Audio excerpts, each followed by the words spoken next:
presented by Anshu Bala Music.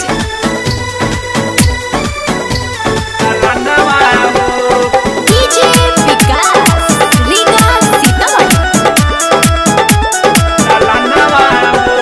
Music by Shatrudhan Diwana.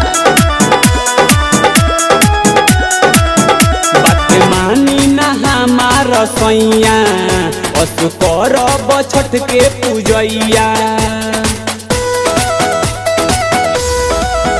बात मानी ना हमारा सैया असु करब छठ के पूजैया।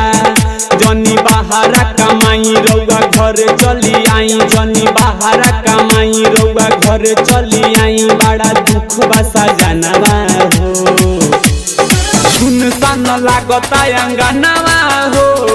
छठी मैया दे दी है लाला नवा हो, सुनसान लागता अंगनवा हो। छठी मैया दे दी है लाला नवा हो।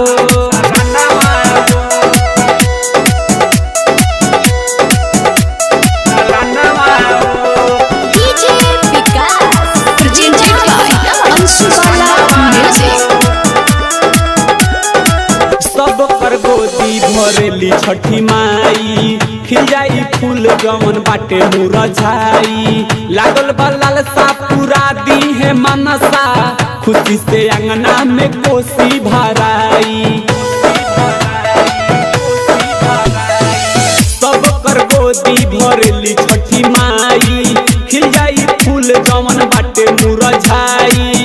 लागल बलाल सा पूरा दी है मनसा, खुशी से अंगना में कोसी भराई। सासु मार तारी ताना निके लागता न खाना, सासु मार तारी ताना निके लागता न खाना। मानी हमरो कहनवानु हो, सुनसान लागता अंगनवा हो। छठी मैया देती है लाला नवा हो, सुनसान लागता अंगनवा हो। छठी मैया देती है लाला नवा हो।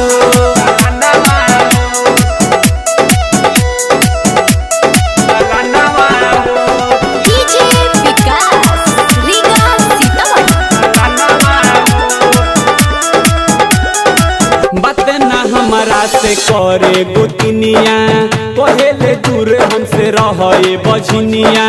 लइका के मुँह नहीं देखबू तू कबो, सचे कहतानी तोहसे बचनिया।